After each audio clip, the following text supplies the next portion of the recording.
Live from Utah's Wasatch Front, the pulse of the Mountain West, where the issues that shape your life meet the truth that sets you free. Across Utah, across the Republic, and around the world, welcome. This is KMMU.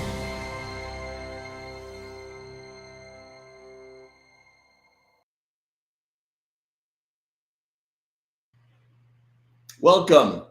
So happy to have you here today. We are so excited to have this guest and to talk about the issues, very critical issues that are facing our state and really our country. Let me introduce our guest. She's a powerhouse mom of 10, a Cache Valley native, and a lifelong defender of liberty. With degrees in journalism, political science, and political economy, she's educated youth, led at every level of the Utah GOP, and co-founded the We Can Act Liberty Conference. She's raised over $750,000 for grassroots causes, and she's led the charge to restore the caucus convention system and repeal SB 54. We're going to be talking a lot about that today. For her, election integrity isn't a slogan. It's the foundation of a free republic. It's my privilege to welcome Tina Horlocker to the show. Tina, thank you for joining us.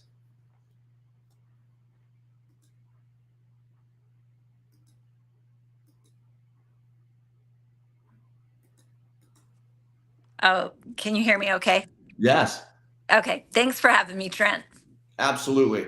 So Tina, I just read a short snippet of everything you've accomplished so far, in all the work that you've done. Please, in your own words, tell us what we need to know. Tell us what else we need to know about Tina Horlocker. Oh, well, I mean, you pretty much summed it up. I am a mom of 10 children. I have homeschooled all of my children, and they are doing all kinds of things. I still have 4 children at home, and I am still homeschooling, but I'm very politically active, very politically involved. I do have my own group. I live near Hill Air Force Base, and sometimes the jets fly. The sound of freedom. Yeah. And that's what I always say. But I also have a PAC called the Davis County Conservatives, and we meet twice a month on the second and fourth Thursdays at 6:30 p.m. up in Layton. And you can look us up on Davis County Conservatives on Facebook to find out about that. But we're all about educating people on what's going on that you're not going to find in the news or in the media. Maybe you can listen here and you can inform yourself, but that's what we're also trying to do, just trying to create community. We also are always looking for people to run for elected office in all offices. And we also mobilize people for different kinds of activities. So we're working really hard up here. Yeah, it sounds like it. So what in your background led you to do this? What was it that made you say, I have to get involved? Can you tell us more about that? Well, it was definitely a process. It was probably from my father, who taught me to love liberty and appreciate liberty. And I did get 2 bachelor's degree from Utah State University, one in journalism, one in political science, and then a master's degree from George Wythe College in political economy. And so my dream was to go to DC and work in journalism. I never quite got there, but I've used my education really to serve more than as a money-making venture. So, but it served me well, and I've been able to use it to do a lot. So yeah, that's kind of my path.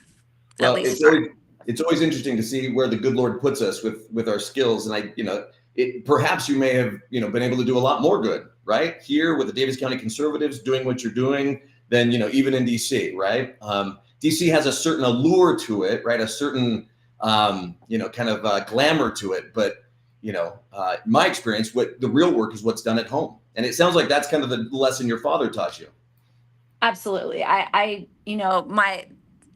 Sometimes you start things because you think you want a certain end, but then that thing that you start turns into something different, and you gain more depth and breadth as to why you started that thing in the first place. And that's really been my life experience. Yeah.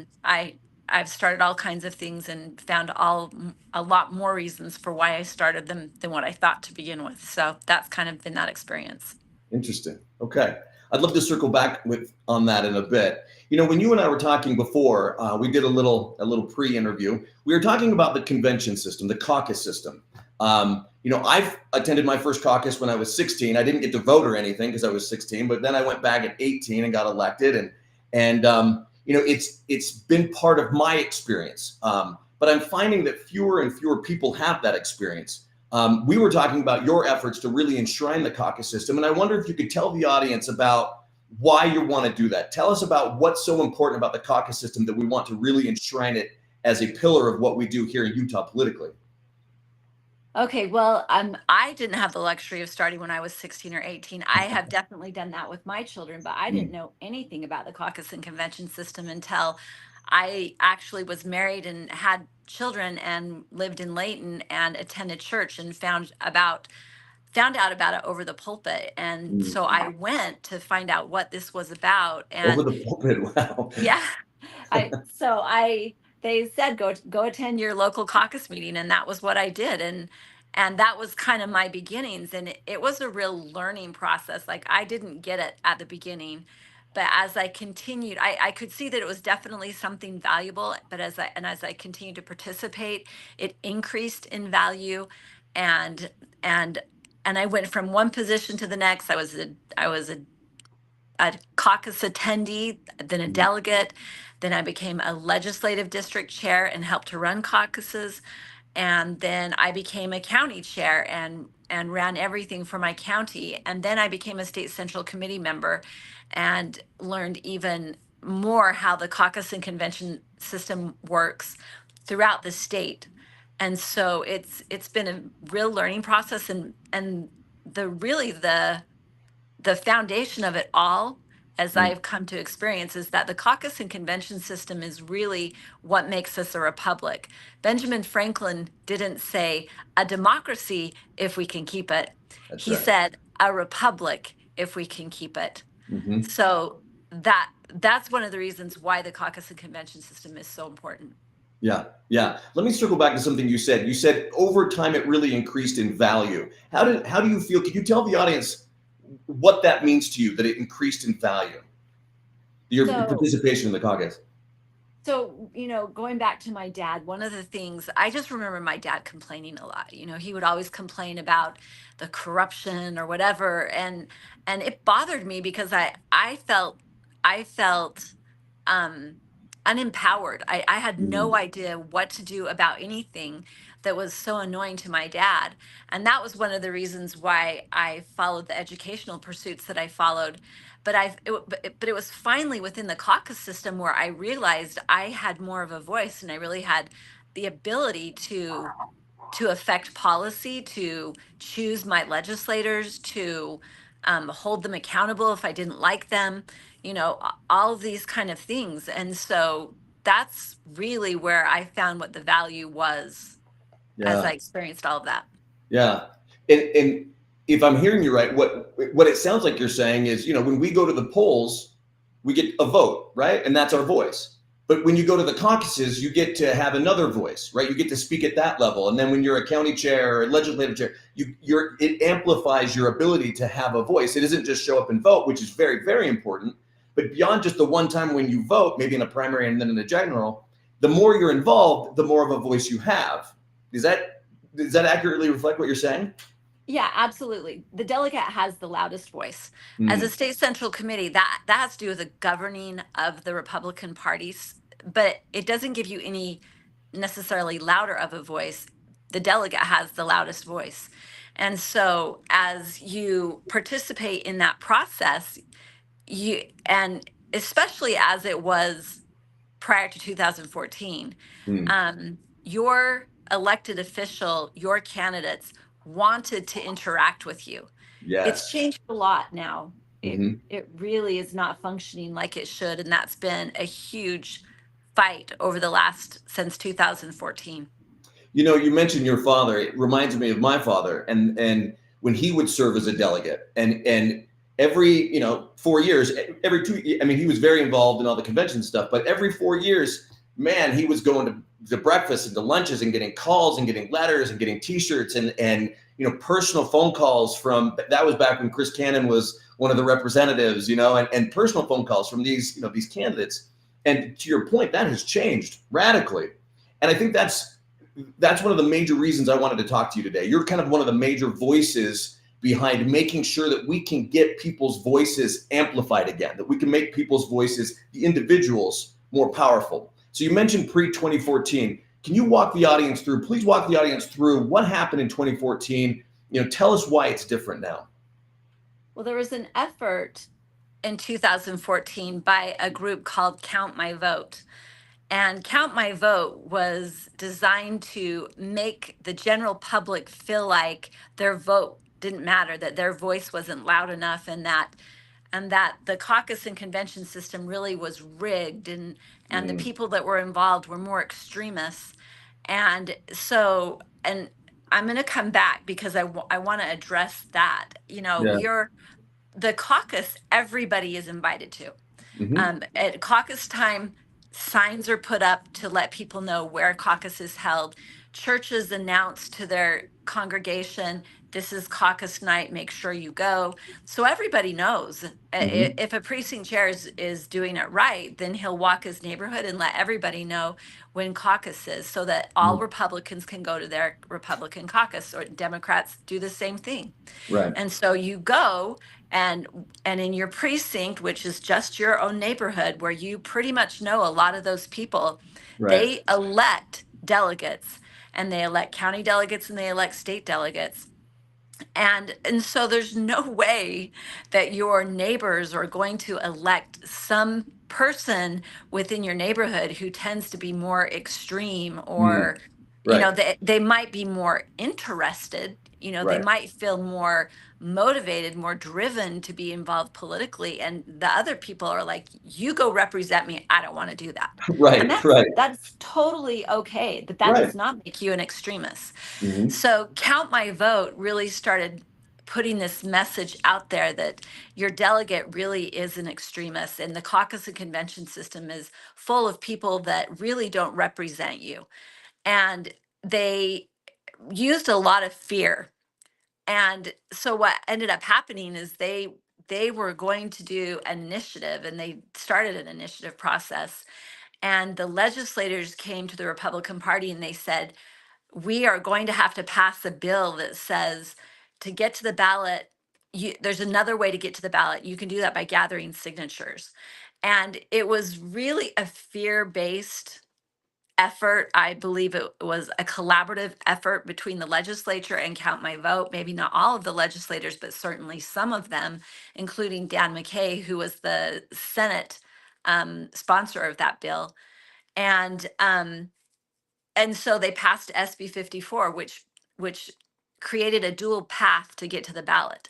So if you didn't want to go through caucus and convention system, then what you could do is you could go gather signatures and get on the ballot. So some people might feel like, well, how would, if you're a senator, or the governor had to gather like 28,000 signatures across the state of Utah to get on the ballot. And some people would be like, well, how is that not representative? If they're going out and talking to that many people. And the reason why is because they are paying people to go gather signatures. They are not interacting with everyday regular Republicans, and because it is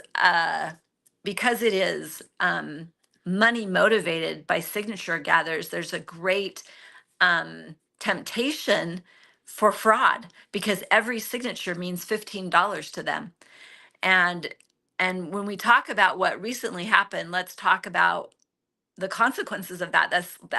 This last legislative cycle, but I want to go forward with the explanation. So no longer is it just killed the caucus and convention system, because these candidates that maybe didn't want, either they wanted to ensure getting to a primary ballot or to a general ballot, or they weren't comfortable going before the delegates. That's William Bennett is the one that was unseated at the nominating convention just prior to 2014, which was really the effort with the Count My Vote. They did not like the fact that the delegates voted out William Bennett as a senator.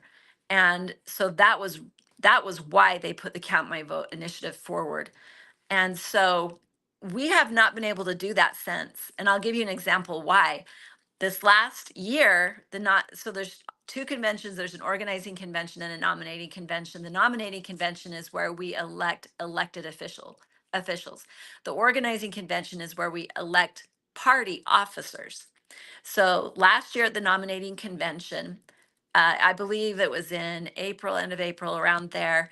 But I go to the gym every morning, and when I go to the gym, I wasn't watching the TV, but I could see the TVs, and every single commercial was a political commercial with either um, Derek Brown, who was running for AG, Spencer Cox, who was running for governor, John Curtis, who was running for Senate, Blake Moore, who was running for Congress, and and a few others. And constantly, I mean constantly, those commercials were on the television. And this is 2.5 months before the nominating convention even happens. So basically, what happens is then we go to the nominating convention, and those people might go to the nominating convention and go before the delegates, but they didn't get elected. Trent Staggs won with 74% of the delegate vote over John Curtis. Phil Lyman won with 64% of the vote over Spencer Cox. And they should have gone to the general ballot. That's what our governing documents say. But because of SB 54, we somehow have come to believe, which I don't believe is actually true, that we have to go to a primary. And I can get to that later. So they go to the primary, and because Spencer Cox, John Curtis, and others have been advertising for months and months, signs everywhere, billboards everywhere, TV commercials everywhere. The general public then goes to the primary, which is a very low percentage. They go to the primary and they elect who is familiar to them, not who they don't know. And that then makes it all about money, because all those politicians that I just mentioned have lots of money lining their pockets from special interest and other ways that they're able to pay for those expensive campaigns. And the normal candidate who goes through the nominating convention, they do not have that kind of money. And so we've eliminated the ability for Mr. Smith to go to Washington, if you remember that movie. Yeah. Everyone should watch that movie. That should be absolutely Yes. required watching in second, fourth, and sixth grade, all three times. Yes.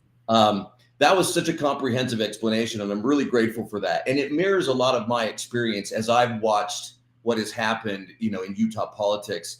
So let me ask you this. Tell us, I'm sure we have people in the audience that are wondering, okay, great. It's sort of like you mentioned before, you feel a little, a little unempowered, right? Like, what do we do? So tell us, what are the options?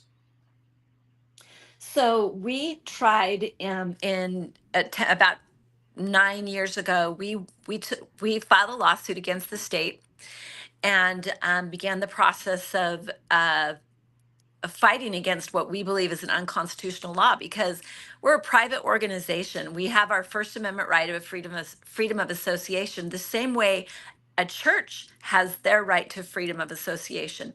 You can no more control, or the government can no more control the membership of a church than they should be able to control the membership of a party.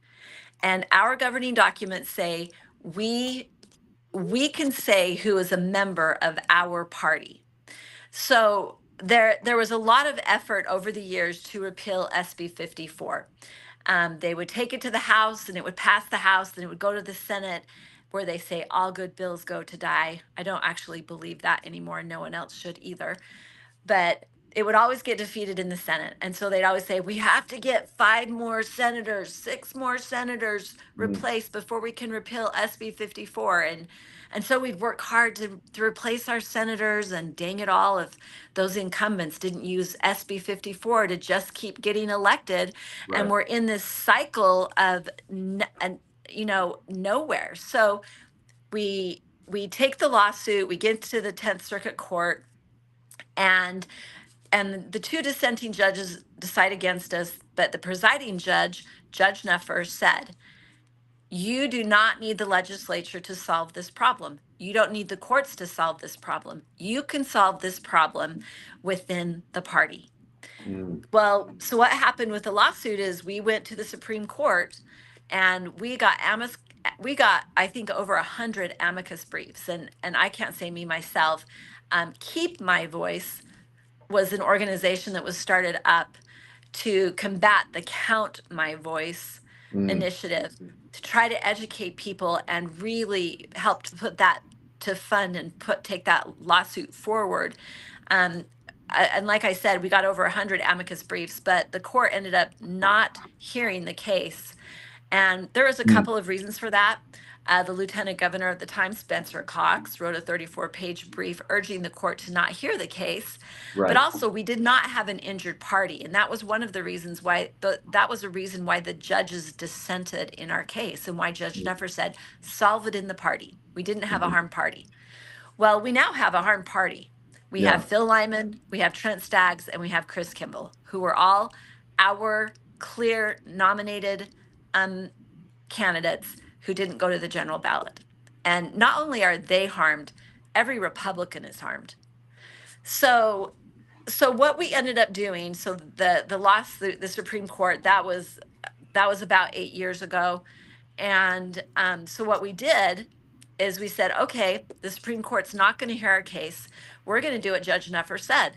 We are going to pass a bylaw that says, if you gather signatures, you lose the R by your name.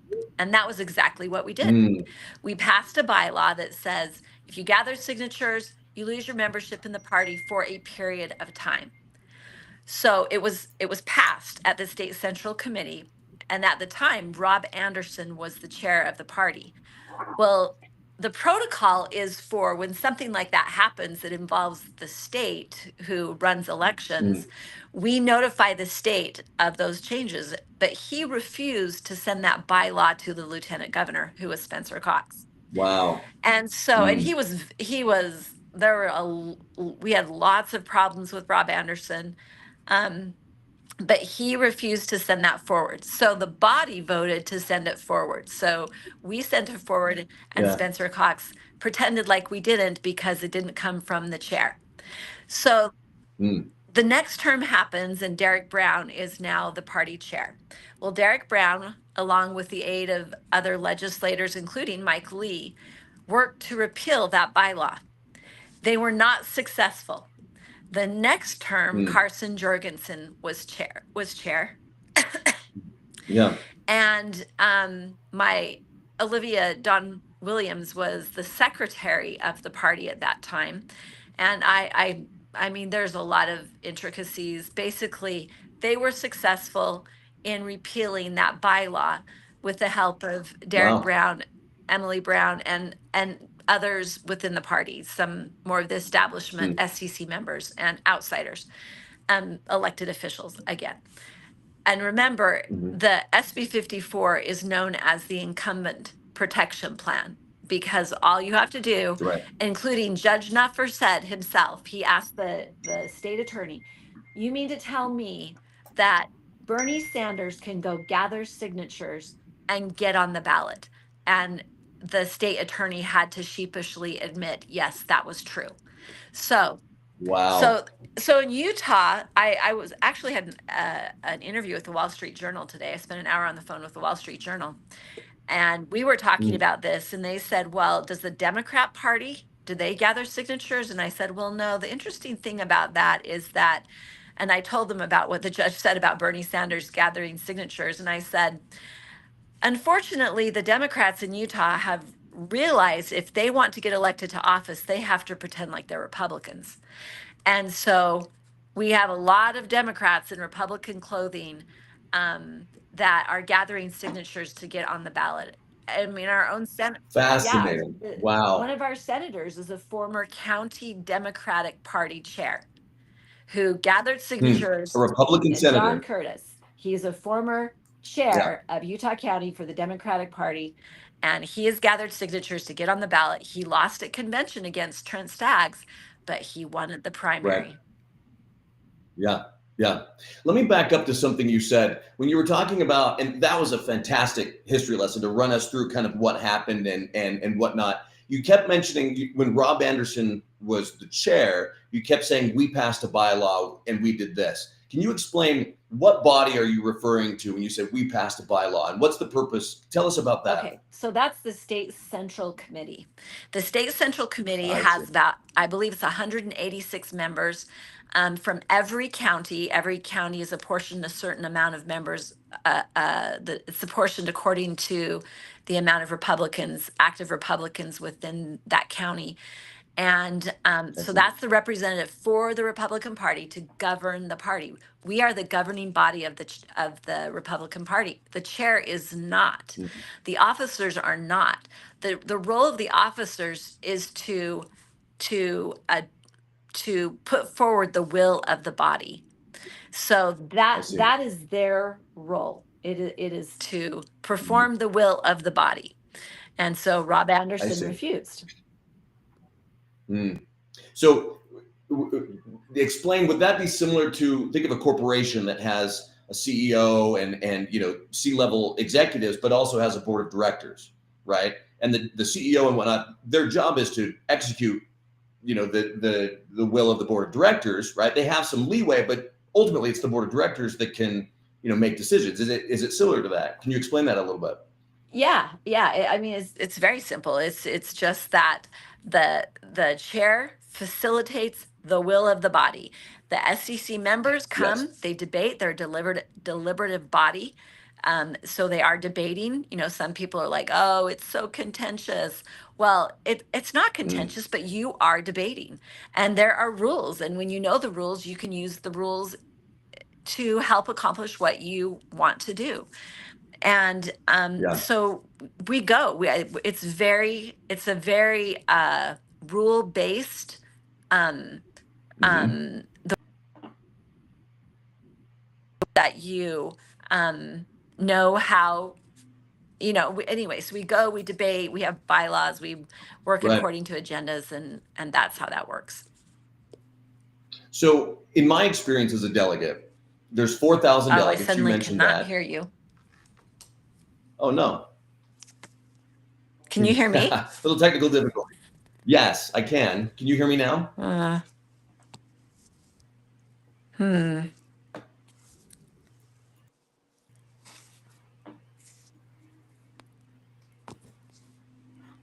Dang, I don't know why I can't hear Let you. me know if you can hear me again. Okay. It sounds like our producer can hear both of us. Should I leave and come back? Maybe. I can't Maybe hear if you. you can hear me? Should I leave and come back? Give me a thumbs up if I should leave and come back. Um,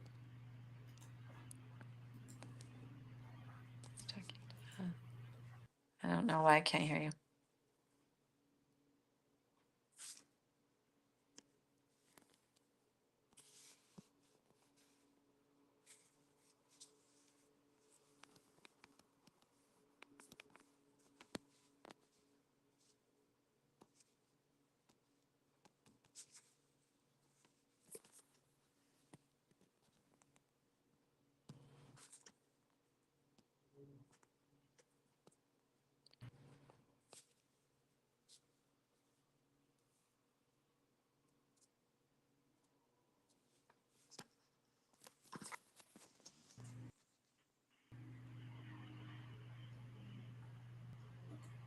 can you hear me now?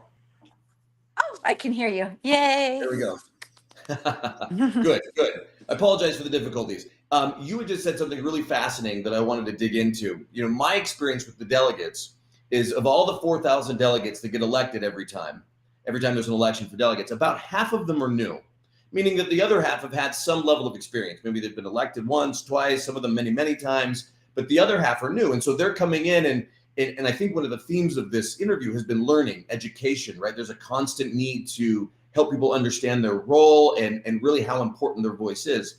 Tell us about that dynamic, but with the SCC, with the State Central Committee. Does it face that same dynamic, or can you tell us how that works with the SCC? So the SEC doesn't have as high a turnover as that. Mm, We do have some, and it's important to keep institutional knowledge in that body because it is important to understand our Constitution and our bylaws, and that's a real process to learn all of that. The term is 2 years for everyone, and so we do have turnover. We had actually more turnover this last, because frankly we had a lot of state central committee members that were just fed up with what happened last year at the Mhm. nominating convention. I talked to two Morgan SCC members that are like, we're just done. We Yeah. don't see any point. And I'm not quite there, but I will tell you, I'm on my fifth term. So I'm going to Wow. be in my 10th year here. And I've been fighting pretty much the same battle since I came in.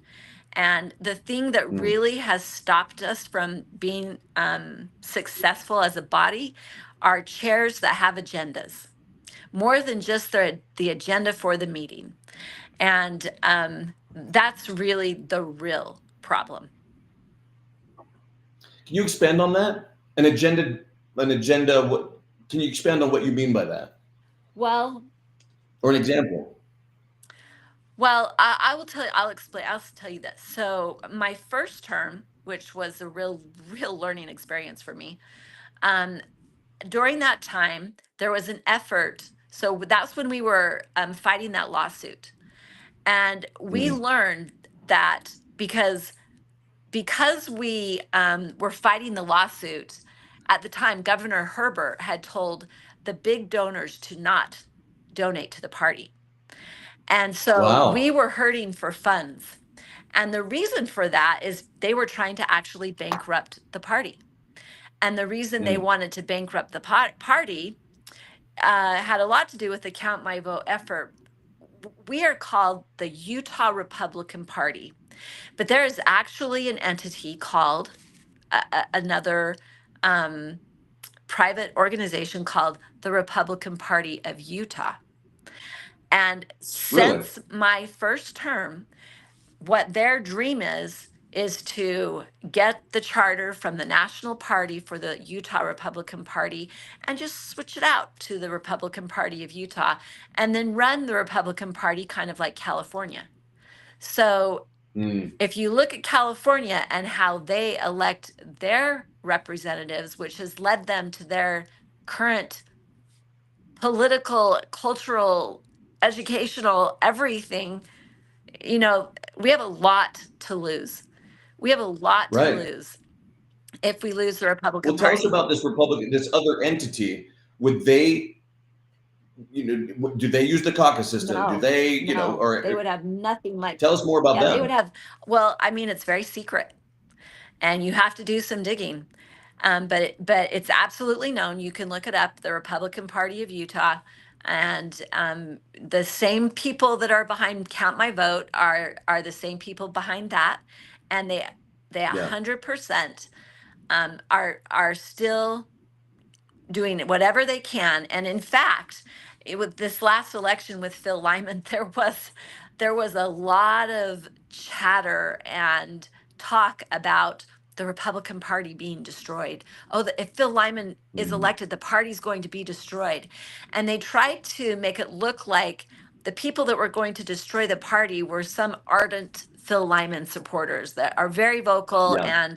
and sometimes a little bit hard to listen to, but Yeah. at the same time those people are upset. They're angry and they have a right Right. to be upset at what happened. And so there was a lot of this talk of the party's going to be destroyed if Phil Lyman wins. Well, I understood what that meant more so than a lot of other people understood what that meant. And Right. it's simply that those people that are behind them, Mike Levitt, those kind of people, are the ones that want to bankrupt the party or to get the charter by calling us extremists. The Utah Republican Party has been taken over by extremists. Let's go to the national charter and convince them that we need to get rid of the Utah Republican Party and bring forward the Republican Party of Utah. And everybody needs to Wow. understand that, because that's Hmm. that's really what they meant when they said the Republican Party is going to be destroyed. And a lot of conservatives bought into it. A lot of people Mm, who originally were for Phil Lyman for governor they bought into that mantra and were like, oh, yeah, we can't let Phil Lyman be chair of the Republican Party. We've got to let Rob Axon. He raised $3 million. Oh, really? yeah. I'm a state central committee member, and I never saw a, a, a treasurer's report that showed that. Really?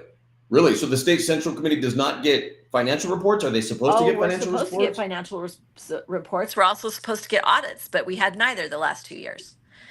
And Wow. I confirmed that Utah's a no cap state.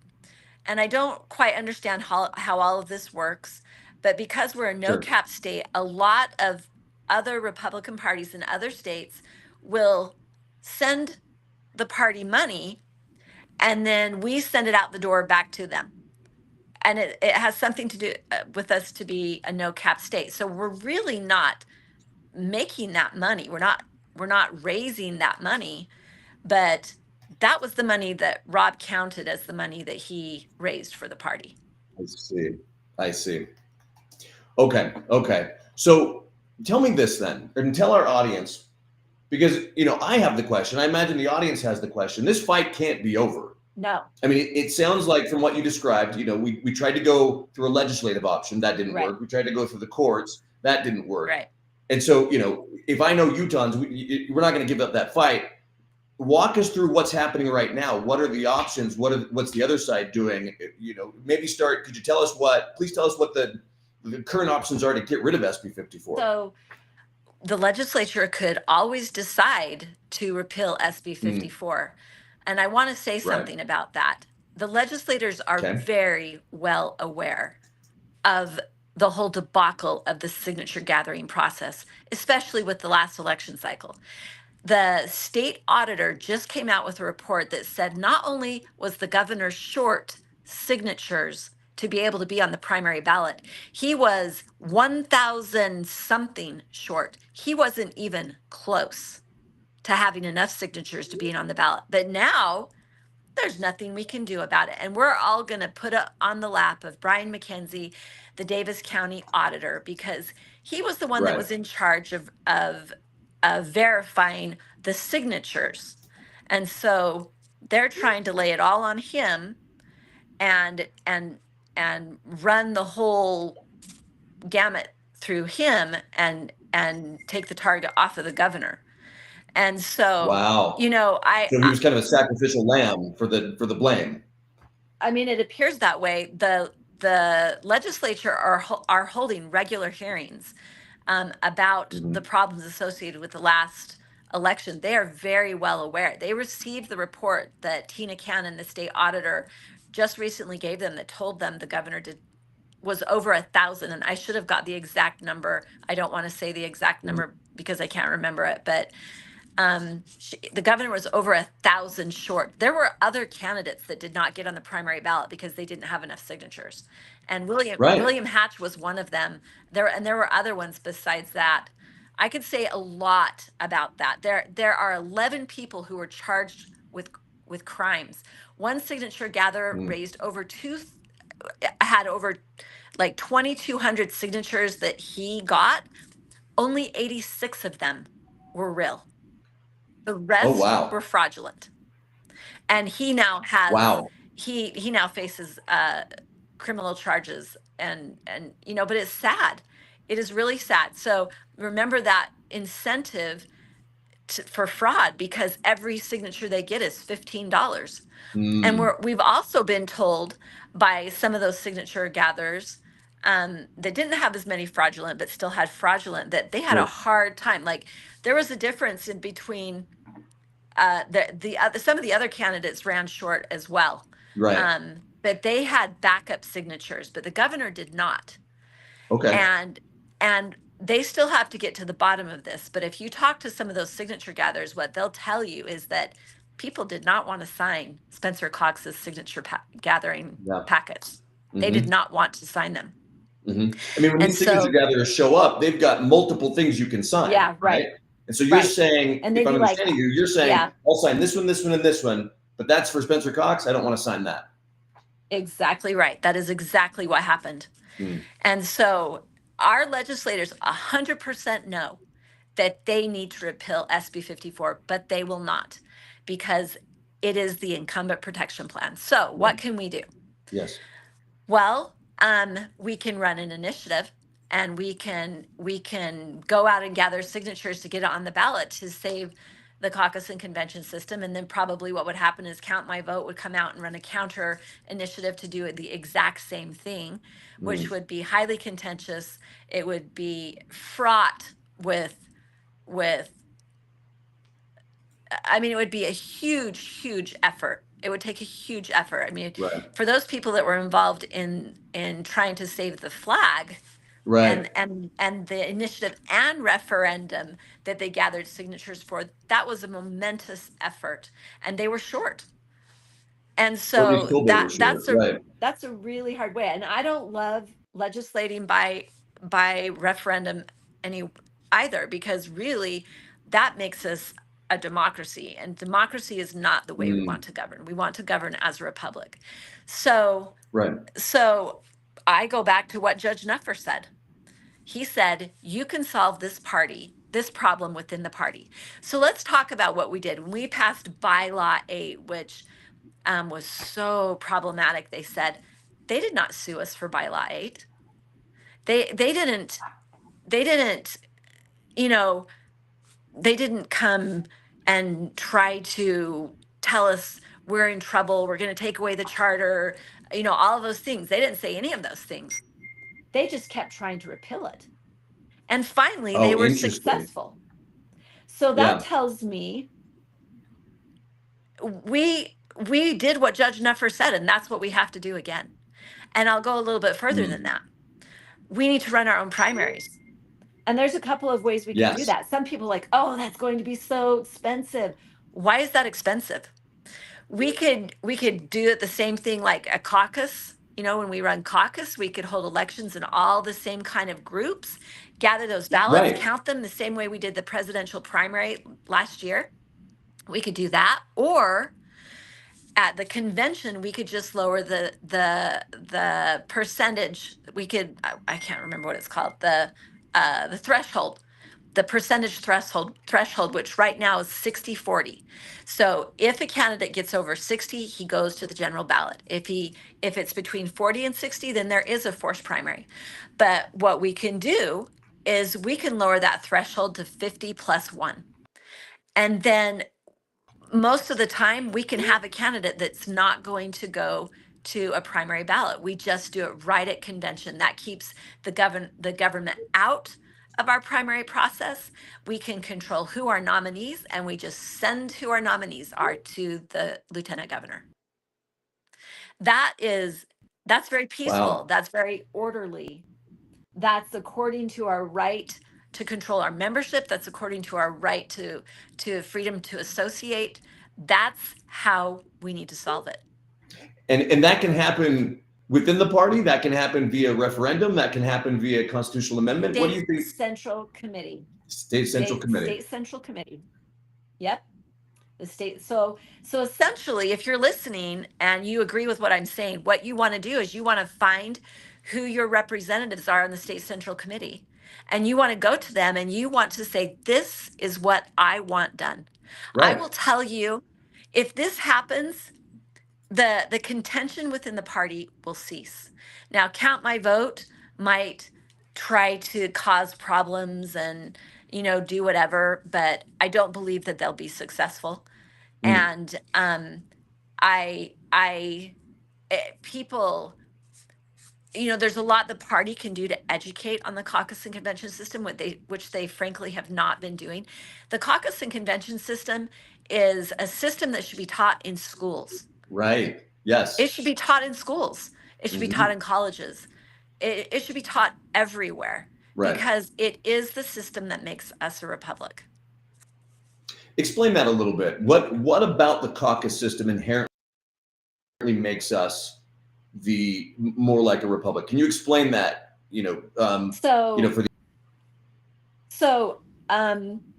If everybody would like a book to read that teaches you the principles of that our founders based our government on.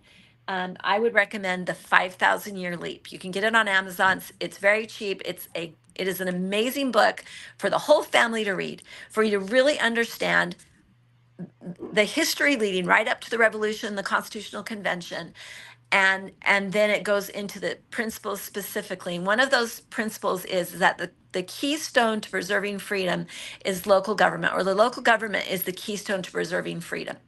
So, and another is that representative government is most effective at the local, at the smallest level. So just because representation literally is within your neighborhood, again, does not make you an extremist. It just makes you a representative. You are no more or less a representative than the representative you send to the state legislature. You And are a representative. I think that's so true. You made a point earlier that I want to circle back to, where you said, these caucuses, it's literally you and your neighbors. And I'll tell you, the first time I went, there was about 12, 18 people in the room. They were all people that I knew before. There was only one person in that room that I'd never met before, and I was 16. And so the notion that it would be rigged, the notion that they would pick someone who's the most extreme, well, these are all people that know you. And let's, for argument's sake, they did pick someone that was quote unquote extreme. Well, that's who they want. They picked that person. We just saw in New York, the winner of the primary is an extremist, right? A very extreme Democratic person that won the primary is probably going to be the next mayor of New York. That's who they picked. And elections have consequences, right?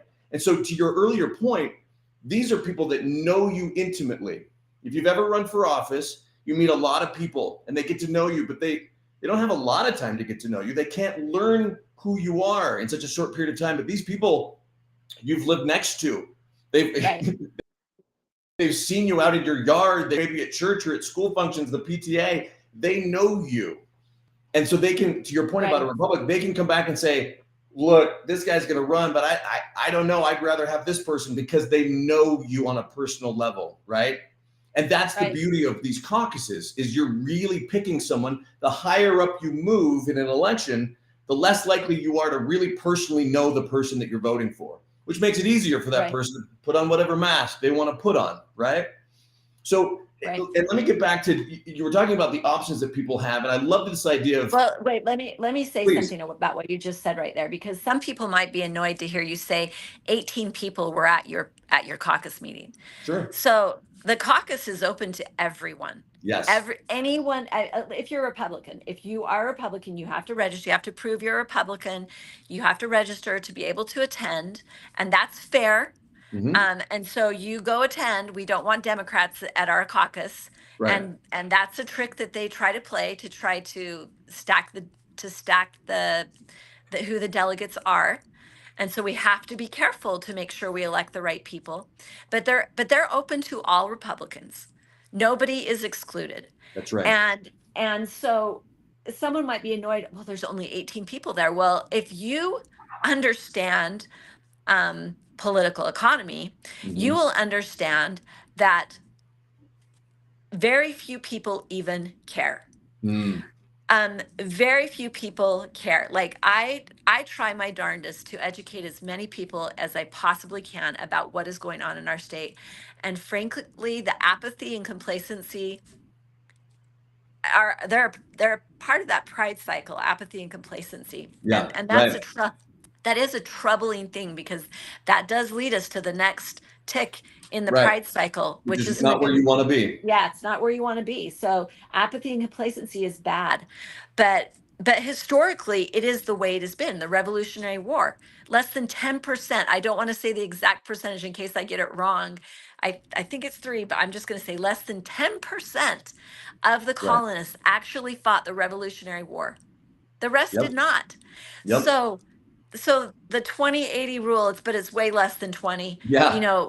People just don't want to be involved in politics. They just don't. And that's okay. That's okay. I mean, personally, I feel like I not only do I have the right to vote, I have a duty and an obligation to vote. And I do feel like you will be held accountable for your vote. Mm. You know, oftentimes there are good people on the ballot and they do not get elected. And that's because the general public goes and votes and they're just voting by who has the most signs or who has the most, you know, The flashiest and flyers. yeah, Yeah. or the nicest advertisement on the TV. You know, Mhm, that's mhm. not should not be how you cast your vote. Being edu But it's hard. Like Right. a lot of times I'm like, where do I go find out about all these things that are on the ballot? There are lots of problems with the whole process. Yeah. But anybody can go to a caucus, and historically you cannot force people to be involved, and you shouldn't force people to be involved. No, of course I not. don't want people who don't care to go vote because they're not going to vote for the right person. Yes. Right. If you force, and there has been talk about creating a national holiday where people, get the day I'm all off, and for it's like, that. well, Yeah. it's not, maybe that increases the number of people that go vote. There's been talk about, like you're saying, you force people to go vote. Well, then, then you're just putting more power in the hands of people with money, right? And you said something way back talking about your father, and we seem to have similar fathers because some of the stories you were telling me just reminded me of mine. But you talk about how he would complain about, oh, the system's corrupt and these corrupt politicians. And, the antidote to that is education. The antidote to that is getting involved and going to one of these caucuses, right? It takes a little bit of effort. You got to get up out of your couch, right? You got to, put your, get dressed, go to the caucus, right? Talk to people and get involved. And at that level, you start to amplify your voice and you can start to move as best you can the state away from some of these problems, right? But, I've heard it said it's, you only earn the right to complain if you got involved, if you voted, if you went out to the Right. caucus, right? Right. Otherwise, you Right. you sort of ask for what you got. So as you're very involved in the political circles in Davis County and in other areas, tell us about one of the beauties of the conservative movement is there's a lot of different trains of thought, right? There's a lot of different strains within the movement. Tell us about are there other solutions that people are trying to say, hey, actually, let's do this to get rid of SB 54, or let's try this. Have you heard of some of these other options? Have you talked to some of these people? No, no. The only viable options are legislative repeal, initiative, or solving it within the party. Those are the only options. That's And the it. best option out of all of them is solving it within the party because we have our right of association, our freedom of association. We have the right to control our membership, and we have a governing body. That's the Right. role of the governing body. And again, that's the lowest level, right? It's you if you solve it, like even when you go to convention Mm-hmm. and we're discussing certain bylaws, and I'll give you an example. At the last convention, one of the bylaws was to change the quorum Okay. because Mhm. they were successful in changing the quorum to a much higher standard at the state central committee meetings. And what it did is that it allowed certain elements of the state central committee to affect or to stop business by simply leaving because they didn't like a vote Right. or they didn't want to discuss something, and so they would just in as a group get up and leave so that business would have to stop, and that's very Wow. destructive. So Yeah. we wanted to lower the quorum um, so that we can do the business of the party.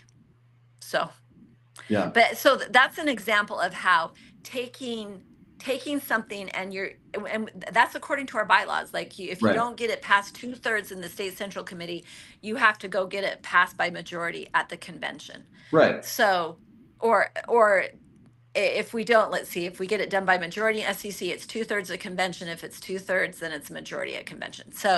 Um, so they don't quite get it. They don't understand. And so all the Yeah. nuances of everything. And so that kind of shows you how um, keeping things in the right body to make the decisions within the right body has the right outcome. I see. I see.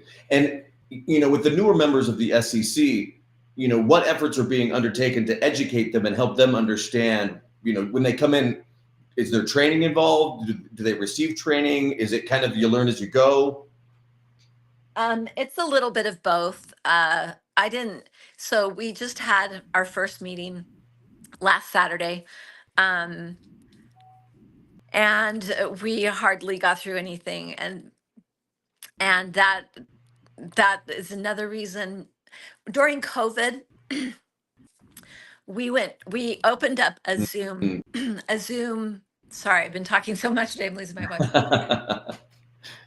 During COVID, we allowed Zoom to be part to allow us to meet. Sure. And Zoom is it is so destructive to our body because Mm. um, we can't deliberate. Um, we spend so much time waiting for Zoom. Right. It allows for to really, when we're voting on something, it's really hard to know how the people on Zoom are really voting.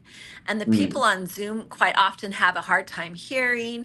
They have a hard time being able to comment because the Zoom is not being watched like it should. And there's just so many problems. And so the last meeting we did not even start until 2.5 hours after the meeting started Oh, because of wow. Zoom. And it also kept us from using paper ballots.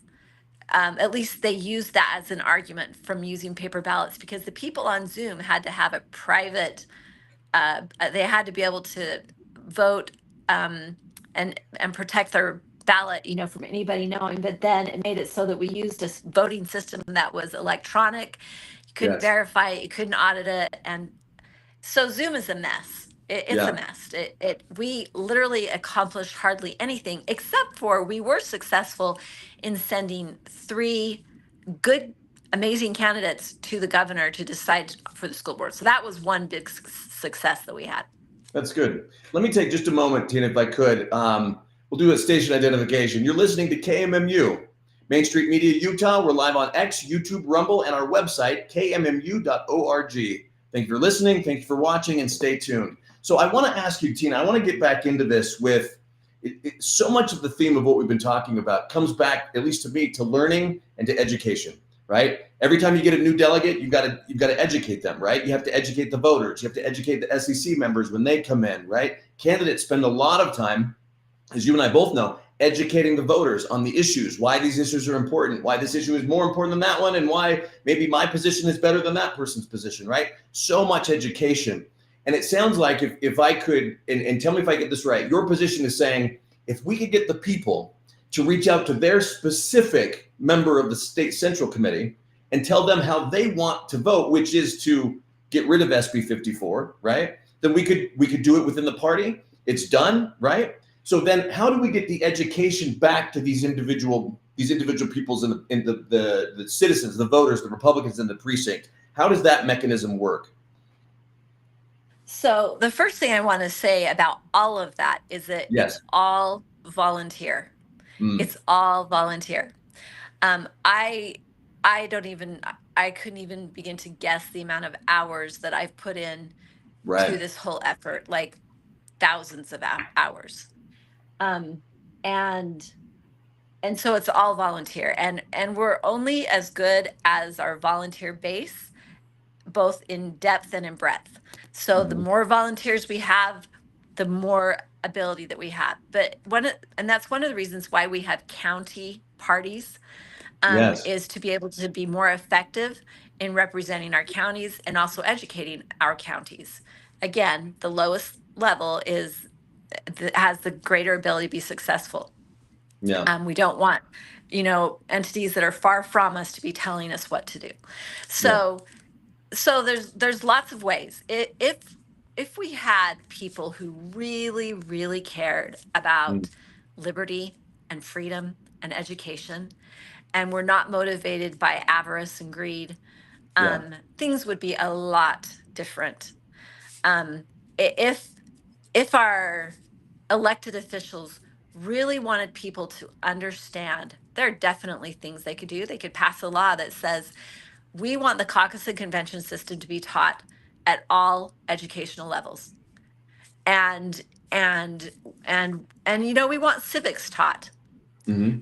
We want the principles of liberty taught. There's so many things that we can educate on that would make our society better, but we get lost and the nuance and the talking points of whatever, Mm, to stop us from yeah. really understanding. So first and foremost, that, because that's form, it's not issues. Right. And when I was getting my master's degree, that was something that I did not understand. So Mm, when I was getting my bachelor's degree, I was, and especially when you're talking journalism, you're very zoned in on issues and things that are happening. right. But what I learned when I was getting my master's degree is that it's a form of, if you consider it like the frame of a house. Yes. When you understand the form, then the issues become more clear. And I'll give you an example of that. Okay. We were just successful, finally, to get rid of fluoride in our water. Yes. And I let's see what year was it? I think it was 2011. I can't remember right now. When, as a young mom and my children, I was driving my children around neighborhoods, and we were putting flyers on the doors of people's homes telling them Mm. why we don't want fluoride in the water. On one of the houses, a man ran out the door chasing my little children away, saying, Oh, for wow. leaving them a pamphlet that talked about the dangers of fluoride. And then he went around and he picked up all the flyers they just delivered. So I got out of my car and let him know that Wow. he was violating a law, and that I would call the police if he did that. But anyway, my point is that fluoride, it was not about whether fluoride was good for you or bad for you. That's why taking it Yeah. to the people was the bad form, because Mhm. the legislators were like, oh, should we put fluoride in the water? Should we put fluoride in the water? Oh, we don't want to decide. Let's give it to the people to decide. So they put on the ballot, should we put fluoride in the water? And so there's a huge, huge, rich, powerful lobby for fluoride, um, that Yeah. literally in any public meeting, if you say the word fluoride, they are immediately alerted. In any county or Wow. city, they are Hmm. immediately alerted so that they can stop whatever's happening from immediately happening. That's why it took us so many years to get rid of Wow. the fluoride in the water. But Hmm. so my example is the form is the question to help you understand the form, is that the proper role of government? Is it the proper role of government Yes. to medicate their I didn't say that right, to treat their people with medicine? Right. So Hmm. Right. Of the answer is a clear no. I do not need government telling me what to put in my course. body or what to not put in my body. And I certainly don't need my neighbors depriving me of the ability to drink clean water.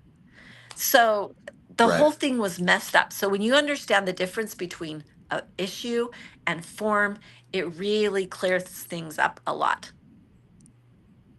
And Yeah. Yeah. Well, and again, I think it comes back to, proper role of government, but sort of a priority of that is people understanding what the proper role of government right, is, right?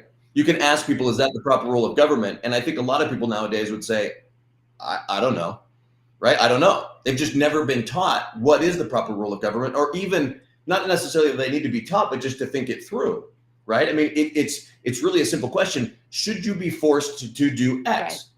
Because the only entity that has the power to do that is the government, right? And without the education, like you're talking about, without the learning, whether that comes from the schools, hopefully it comes from the parents, right? Then we're going to end up with a citizenry that just says, well, okay, right. sure. And that's how we end up with a lot of the problems that we have. And that's why it's so important, I think, the work that you're doing, right? And the role that we want to have here at KMMU to amplify that voice and say, this is why it's important. This is why the caucus system is important. And I want to say thank you, actually, for the work that you've been doing for so long, both in Davis County and throughout the state, to help with this. Let me ask you this: as we begin to wrap up on this, what haven't I asked you? What haven't I covered that you really want to tell the people of Utah as it relates to this issue or any of the others?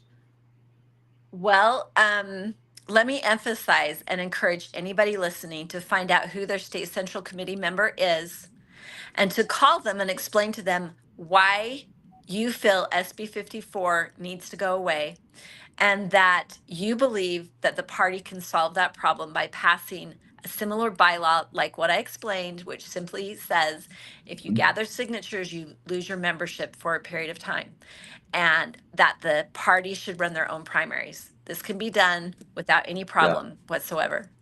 And then I want to also bring to your attention again why this is so, so important. And there's a group called the Grassroots Report that rates or grades our legislators based on their vote at the legislature. And this last legislative session, our senators got their grade was less than 60%. What kind of grade is Wow. that? An F, right? Yeah. It's an F, That's an F. right? Yeah. So our senators got an F. So Yeah. I will tell you, I during the legislative session, I go to the legislature and I sit and I listen. I try to keep on top of, I mean, it's over 1,000 bills. There's no way any one person, not even legislators, could keep track of what's going on, but you kind of recognize a pattern or a trend. And I want to draw a couple of um pictures for you to kind of help you understand the trend. And one of them is water. Water is a is a resource that we should all own, right? But did you know that if you put a bucket out on your lawn when it's raining and you gather that water that rained on your property, you have violated a law? Do you know that? Wow. So I did the not know last that. couple, Is that a state law? Is that that's a a federal state law. law? So the last couple Wow. of years, there's been dozens and dozens and dozens of laws related to water. And they've come through every committee of the legislature in little bits and pieces, which you cannot really make any sense of. It's like a little piece of the puzzle, you know? And when you put the whole Right. puzzle together, all of a sudden you realize that the intention behind all of it, the effort behind all of it, is to control our water and to Yes. centralize the control of water in ways that are really quite frightening. When you look at all of the high density housing going in all of the Right. cities that are being mandated by the legislature, that's another point of Right. concern that everybody should be up in arms about. If you are also aware that our elected officials, those positions have become in a lot of ways positions of profit, and I could give you some real live examples, but I probably better not. But if someone knows me, they can call me and I'll tell you. But it's a Right. real concern. You go to the legislature and you talk to your legislators, and they don't really have a real big interest in hearing what you have to say. And if you go testify on a bill, let's say, for example, I've been in numerous committee meetings where literally the entire room is filled with citizens who want to comment, overflowing into other rooms, and they allow each person like at the most 1 minute, and they only allow 10 people on each side to speak, and it does not matter to them. Wow. They're going to vote the way they want to vote. So our Right. legislators, Right. They're just going through they're the having motion. less and less of an interest in hearing what the general population has to say, whether you're a delegate, whether you're anybody. And I see what you mean by the trend, right? I mean, you're talking about water, but that's just one issue. And the trend, as I understand what you're saying, that's not just water. That's how they're handling water, but it's how they're handling everything, right? It's thank you very much. Fine, we'll let you have your say. We're going to do what we're going to do anyway. It makes no difference to them whatsoever. And so let me tell you one more thing in regards to this. So Please. I explained to you how the state auditor said our governor did not have the signatures to get on the ballot. There should not have been a primary election. Phil Lyman should be our governor. That's just the bottom line. He should be our governor. So we have a governor who basically is illegitimate because he should not have been on the ballot. And that governor, this last legislative session, the last week of the session, through Senator Kirk Collimore, put forward a bill called SB 377, We were alerted to it, and it was over 200 pages long. We were very concerned. It was the last Wow. week of the session that they would put forward a bill that size, but they have all kinds of dirty tricks they do to pass the Yep. bills that they want to go forward. And we were able to get this bill stopped. And it quietly went away. Like, it was not a huge fight. There was enough of us that stood up and said, this is bad, we don't want it. And it went away. And basically what it was, and I'm going to just tell you in a nutshell, and it will be Please. unbelievable to anybody listening, but it basically is erasing county and city boundaries and allows the legislature and the governor to govern the entire state through special districts. Now, if that doesn't make your toes Wow. tingle, I don't know what will. But that's very Wow. I concerning. mean, that's just Yeah, complete so we takeover. got it stopped. But guess what our governor did 2 weeks ago? He passed it into law by I'm afraid. executive order. Yeah. Just completely bypassing, not even just the people, completely bypassing the legislature. Yeah, a governor who should not be our governor is usurping the power of local governments and local county governments. And Tina, this takes it full circle, right? And I'm so grateful you did that. You're talking about a trend, right, where they're pushing us away. Well, why are they doing that? Because they can get away with it, because they can get reelected.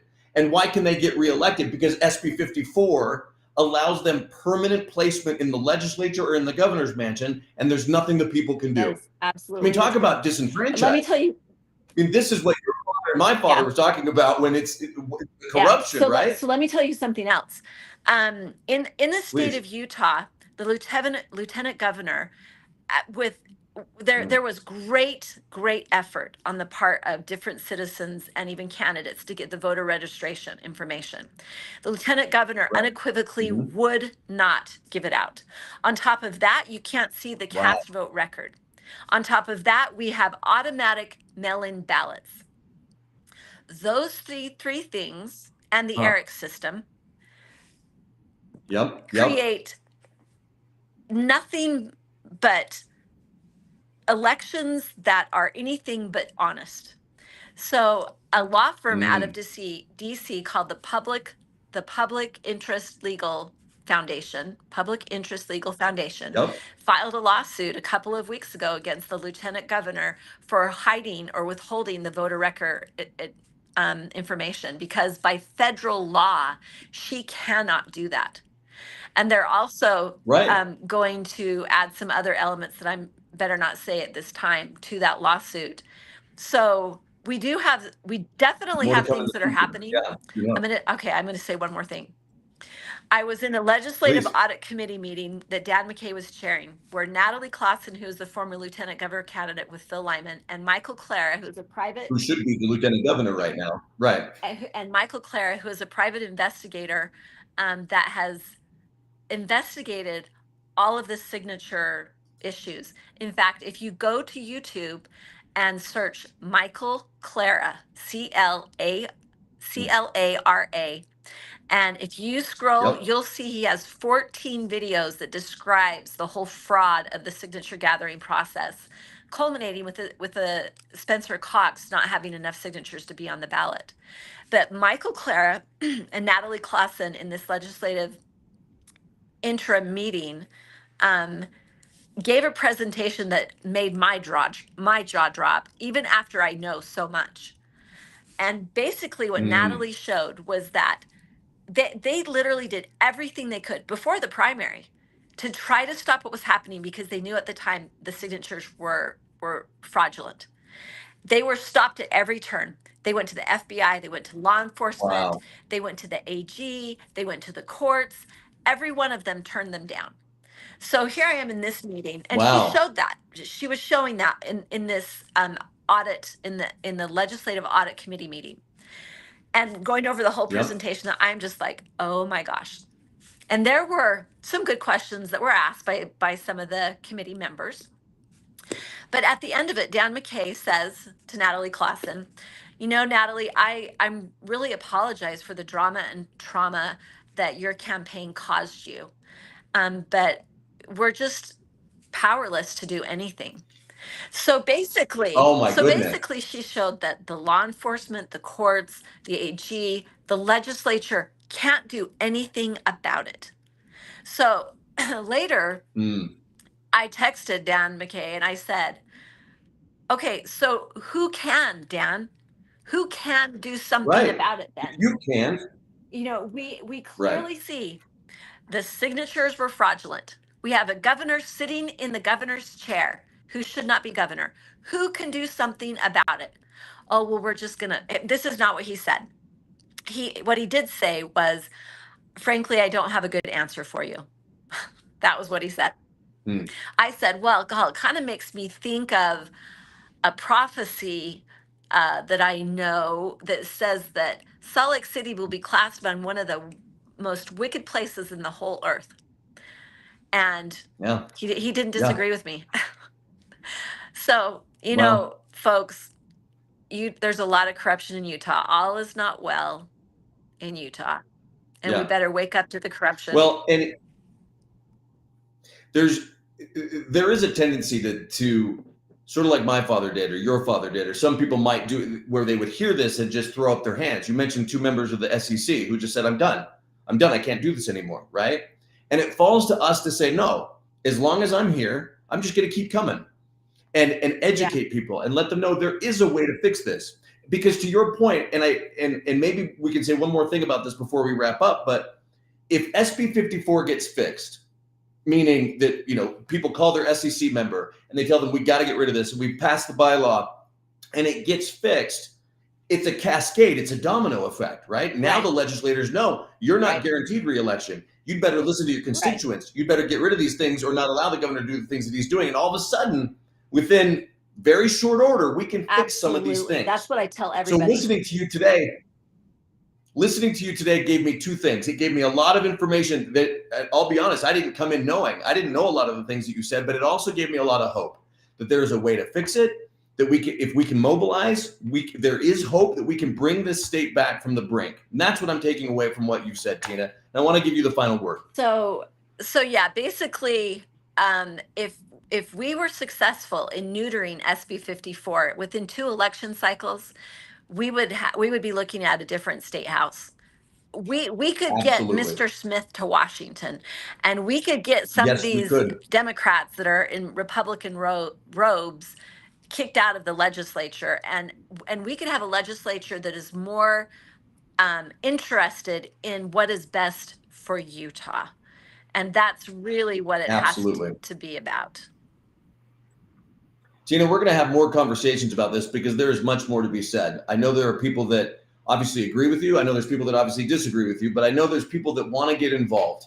And as we go along in this process, I'd love to have you back on, talk about this more, talk about the options and what's happening, if you're available. And just want to say thank you for joining us today.